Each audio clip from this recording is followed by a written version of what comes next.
Assalamualaikum warahmatullahi wabarakatuh. Selamat pagi, salam Om Swastiastu, namo buddhaya, salam kebajikan. Saya terdengar dan pada kesempatan yang baik ini saya akan membantu tiga lectures pada hari ini, yaitu dengan topik yang cukup relevan di era persaingan bisnis dan ekonomi kreatif, yaitu hak kekayaan intelektual atau yang dikenal dengan HKI. Nah, HKI ini bukan sekedar urusan hukum semata, teman-teman. Di baliknya ada perlindungan atas jeripaya inovasi dan kreativitas seseorang. Saatnya kita memahami lebih dalam. Oke, dalam diskusi kali ini saya akan ditemani oleh empat narasumber kita, yaitu eh, mari kita berkenalan dengan satu persatu narasumber kita. Silakan mulai dari narasumber pertama. Oke, aku Nadia Rifda Azalia. Perkenalkan, saya Jonathan Christopher. Oke, halo semuanya. Perkenalkan, nama saya Nabil Wadi Salam. Halo semua, perkenalkan aku Azmi Asiaza Wiono. Oke, setelah kita berkenalan secara singkat ya teman-teman dengan narasumber kita, sebelumnya kita akan menyelami masing-masing cabang HKI sendiri secara lebih mendalam. Nah, ada baiknya kita membangun pemahaman bersama terlebih dahulu. Dengan narasumber pertama, bisakah Anda menjelaskan kepada kita apa sebenarnya yang dimaksud dengan hak kekayaan intelektual dan kenapa perlindungannya begitu penting, khususnya dalam konteks dunia bisnis saat ini?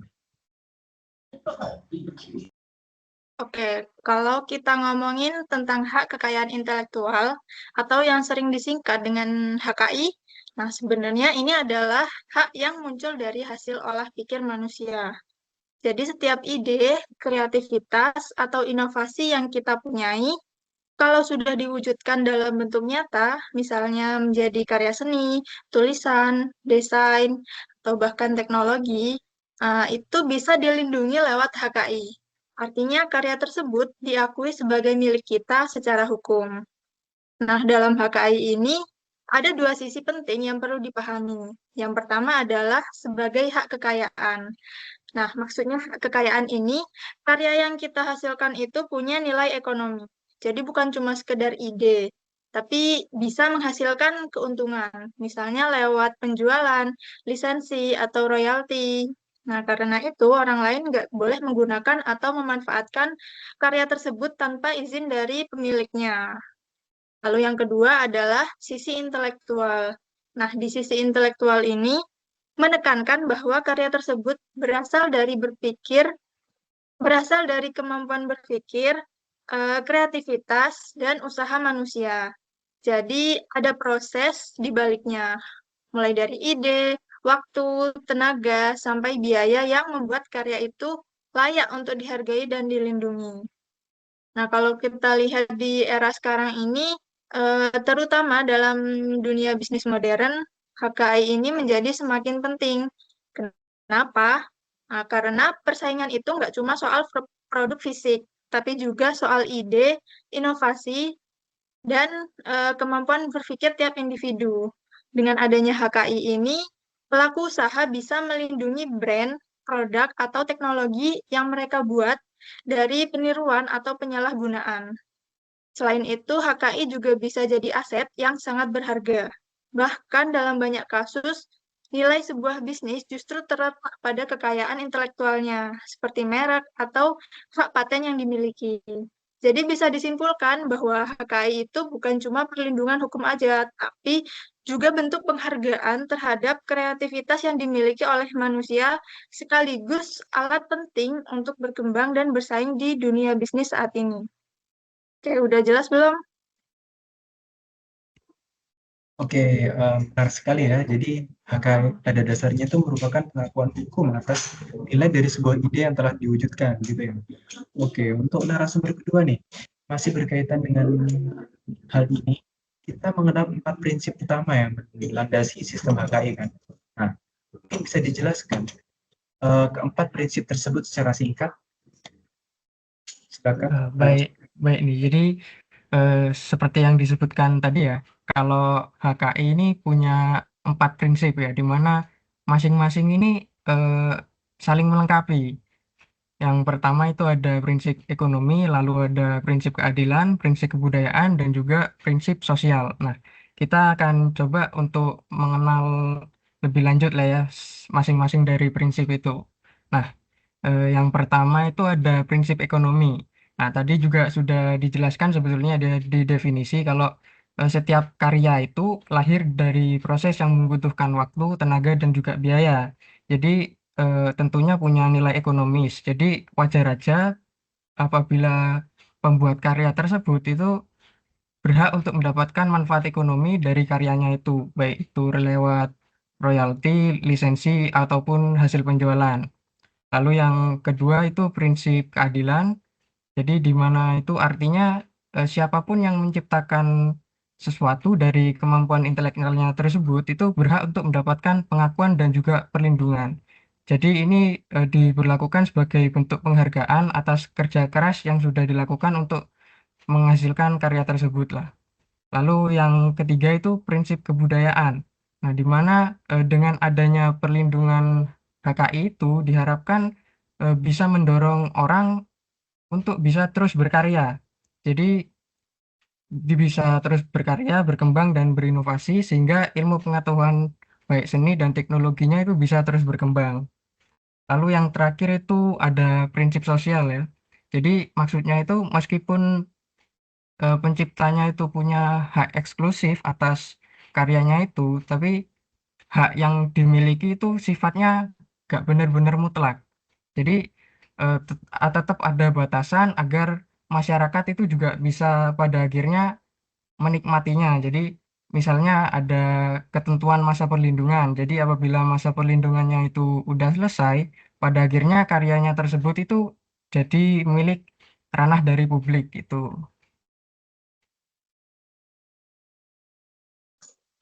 Oke, terima kasih atas penjelasan yang cukup komprehensif itu ya. Empat prinsip itu memang saling menopang sebenarnya ya teman-teman. Baik kita masuk ke pembahasan masing-masing di bidang hak itu sendiri. Kita mulai dari hak cipta nih teman-teman.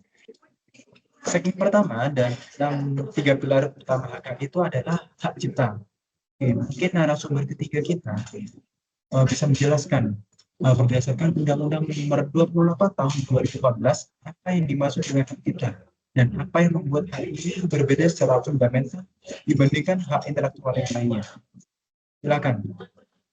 Oke, terima kasih Mas Moderator, Mas Dena. Oke, jadi benar ya di Indonesia ini ada undang-undang yang mengatur terkait hak cipta, yaitu Undang-Undang Nomor 28 Tahun 2014. Jadi menurut pasal 1 angka 1, hak cipta ini adalah hak eksklusif pencipta yang timbul secara otomatis berdasarkan prinsip deklaratif.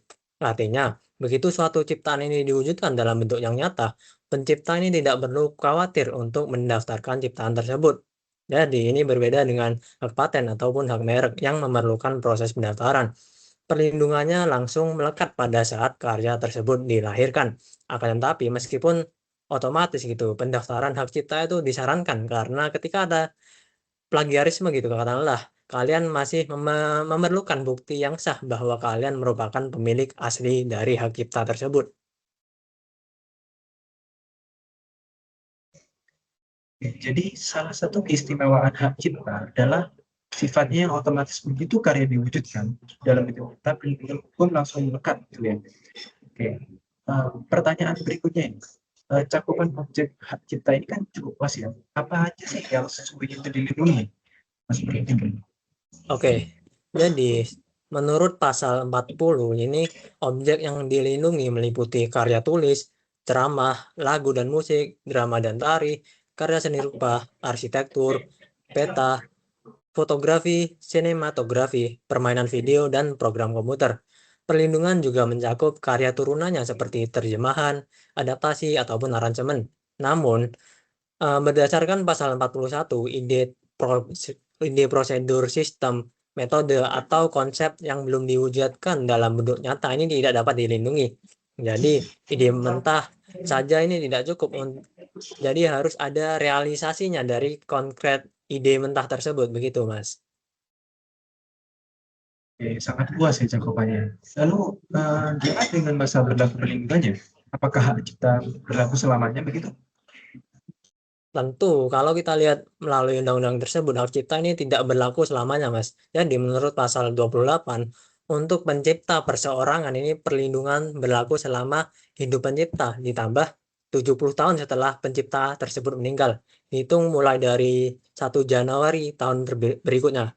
Untuk ciptaan yang diciptakan oleh badan hukum, misalkan perusahaan gitu, masa perlindungannya adalah 50 tahun sejak pertama kali dilakukan pengumuman. Setelah masa itu berakhir, karya tersebut masuk ke ranah publik dan dapat digunakan oleh siapa saja, begitu. Oke, jadi ada batas waktunya ya, dan setelah itu karya masuk ke ranah publik gitu. Oke, terima kasih narasumber ketiga. Informasi mengenai hak cipta itu sangat penting ya, terutama bagi para kreator konten dan pelaku industri kreatif yang lainnya. Oke, kita akan lanjutkan ke topik berikutnya nih, yaitu hak paten. Nah, kita bergeser ke hak paten nih. Berbeda dengan hak cipta yang lahir otomatis, hak paten itu memiliki mekanisme tersendiri, teman-teman. Narasumber ketiga berdasarkan nomor 13 tahun 2016, masih narasumber ketiga nih. Bagaimana definisi hak paten dan apa yang menjadi ciri utamanya, Mas? Oke, benar sekali, di Indonesia ini ada undang-undang yang mengatur terkait hak paten juga, yaitu Undang-Undang Nomor 13 Tahun 2016. Jadi menurut pasal 1 angka 1, hak paten adalah hak eksklusif yang diberikan oleh negara kepada investor atas hasil invensinya di bidang teknologi untuk jangka waktu tertentu gitu. Ciri utamanya adalah sifatnya konstitutif.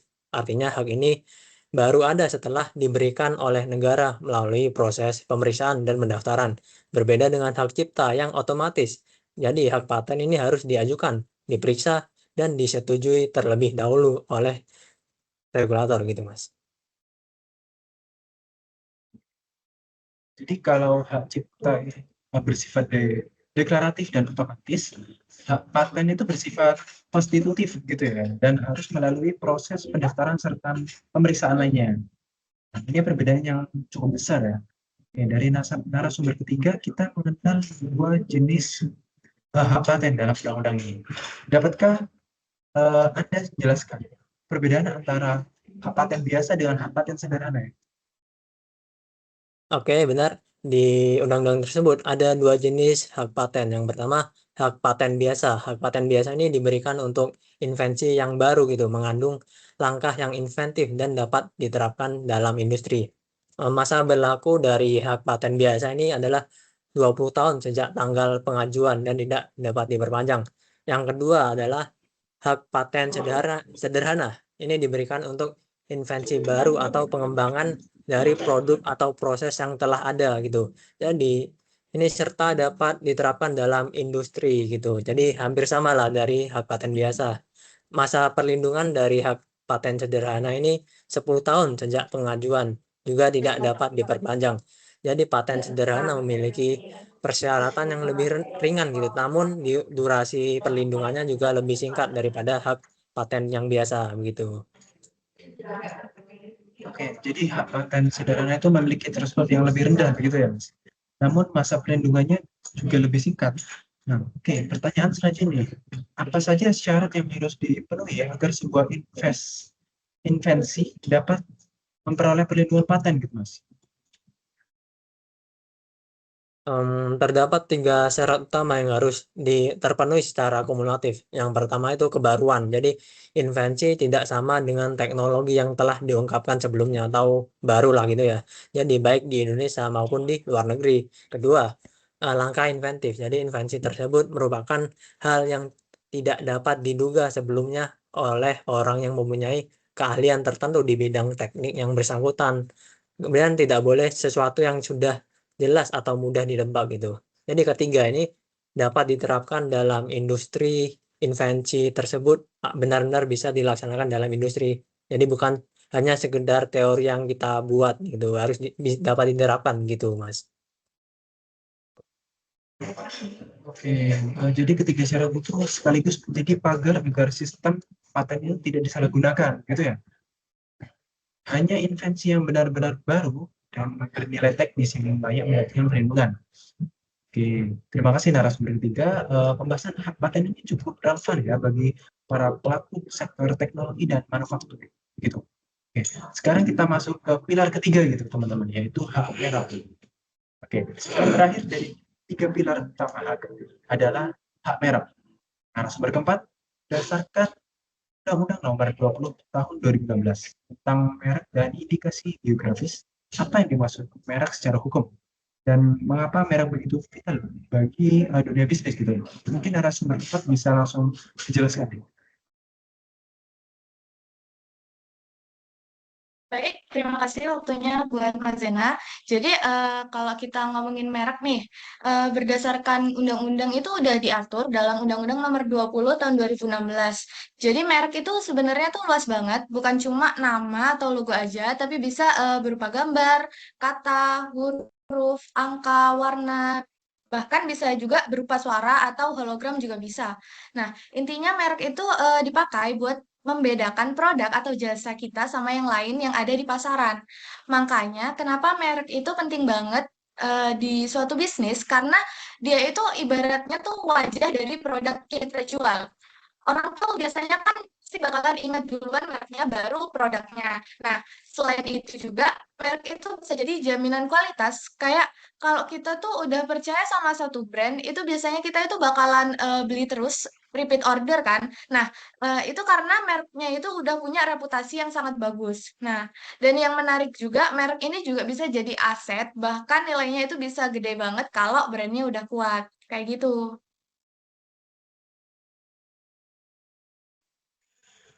Oke, jadi merek itu bukan sekedar nama atau logo gitu ya.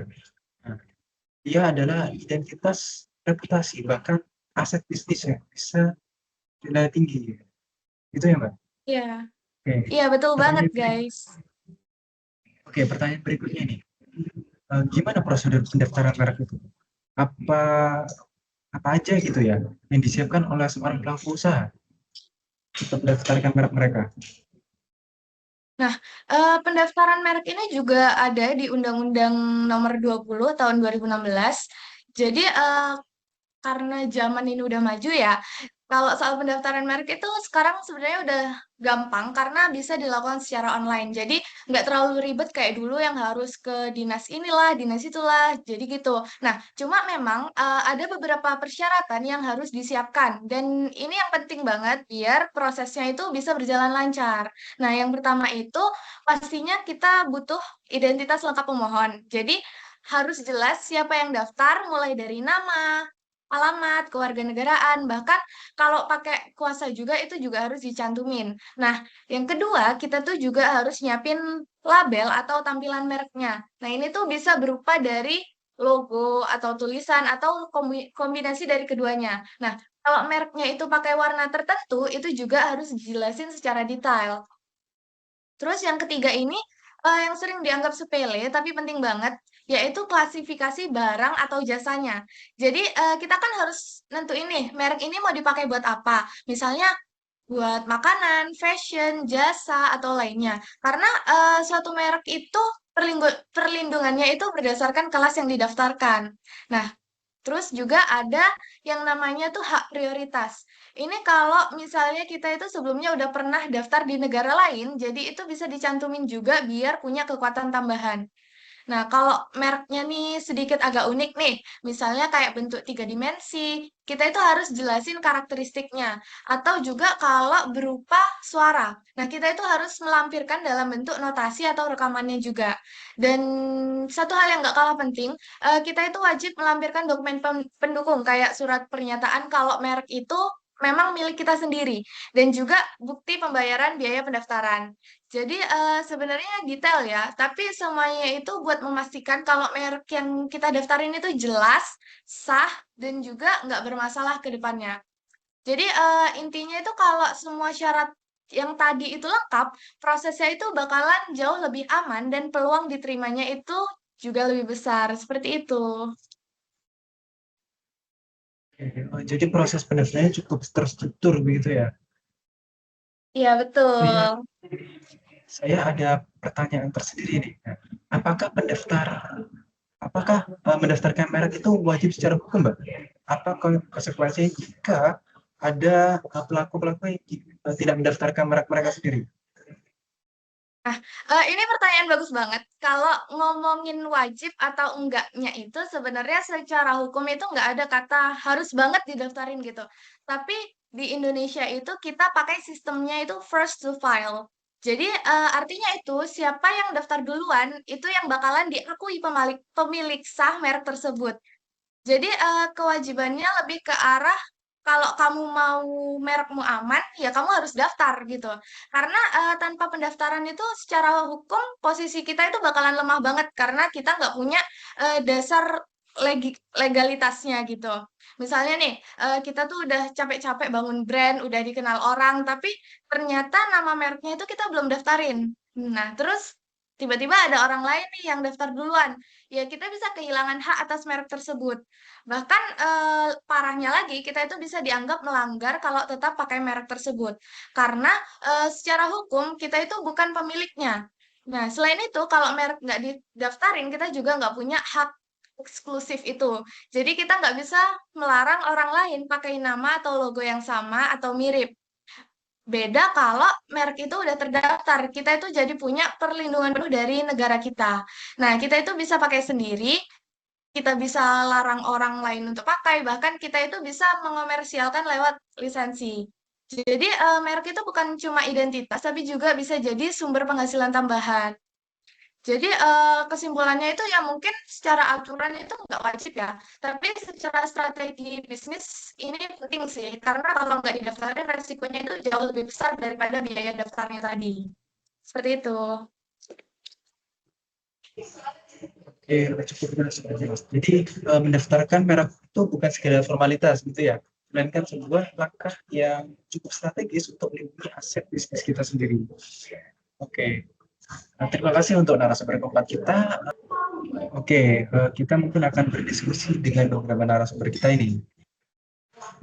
Kita ambil satu skenario umum yang sering terjadi, gitu ya. Kita ambil contohnya ketika sebuah UMKM gitu menggunakan nama dan logo yang mirip dengan merek ternama tanpa izin. Sekaligus mereka juga menjual produk yang diklaim sebagai terinspirasi gitu ya dari desain yang sudah dipatenkan. Oke, menurut Anda itu apa dimensi pelanggaran yang sedang terjadi di kasus ini?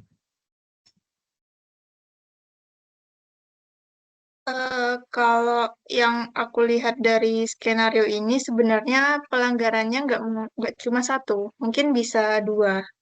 Yang pertama, jelas ada potensi pelanggaran hak merek karena usaha tersebut menggunakan nama dan logo yang mirip dengan merek terkenal tanpa izin. Ini bisa menimbulkan kebingungan di konsumen dan merugikan juga ke pemilik merek aslinya. Yang kedua nih, dari sisi hak paten. Nah, kalau produk yang dijual itu memang meniru atau menggunakan desain yang sudah dipatenkan, maka itu juga termasuk pelanggaran. Apalagi kalau invensinya digunakan tanpa persetujuan pemilik patennya. Menurut aku mungkin dua itu pelanggarannya. Nah, saya coba izin untuk nambahkan ya. Jadi selain dari tadi hak merek dan juga hak paten, jadi sebetulnya dari skenario tadi itu juga bisa di mencakup di sisi hak cipta apabila kalau yang ditiru itu berkaitan dengan desain visual, baik itu logo ataupun elemen grafis yang punya nilai artistiknya sendiri. Jadi kalau menurut saya itu kasus tadi itu menunjukkan kalau dalam bisnis itu eh, satu tindakan itu bisa mencakup beberapa jenis dari HKI sekaligus. Jadi ini juga sebagai pengingat ya bahwa kita itu harus lebih berhati-hati dan juga sadar hukum. Jadi meskipun cuman sekedar terinspirasi gitu ya, itu bisa berubah jadi suatu pelanggaran kalau sudah terlalu mirip atau kita mengambilnya tanpa seizin dari pemilik aslinya gitu.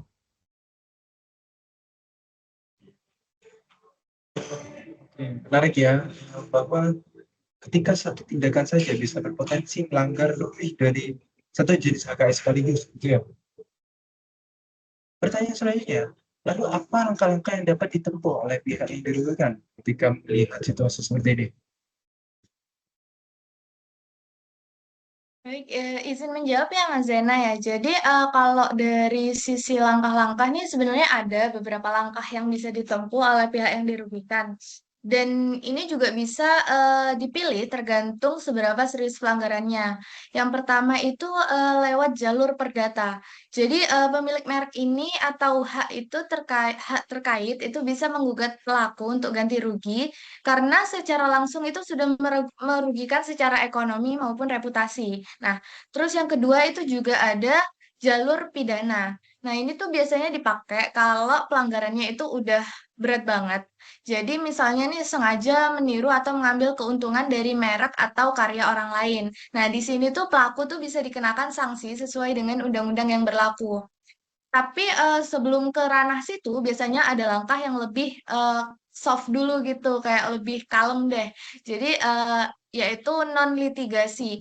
Contohnya itu kayak disomasi. Nah, pasti kan sering dengar somasi itu. Nah, somasi itu kayak dikasih peringatan resmi dari pihak yang kepada pihak yang melanggar supaya mereka itu berhenti pakai merek atau desain tersebut. Nah, kalau masih bisa dibicarakan, bisa juga nantinya melewati jalur mediasi. Jadi kedua pihak itu nanti didudukkan bareng, terus mencari solusi tanpa harus ke pengadilan. Karena jujur aja ya, proses hukum itu panjang dan cukup menguras waktu, apalagi juga duit. Jadi kebanyakan kasus itu biasanya diselesaikan dulu secara kekeluargaan atau negosiasi. Tapi kalau memang dari pihak pelanggar itu nggak ada itikat baik, baru dilanjutkan ke jalur hukum. Jadi intinya itu pemilik hak itu banyak opsinya untuk mempertahankan haknya, tinggal disesuaikan dengan kondisi kasusnya yang menimpa merek tersebut. Seperti itu.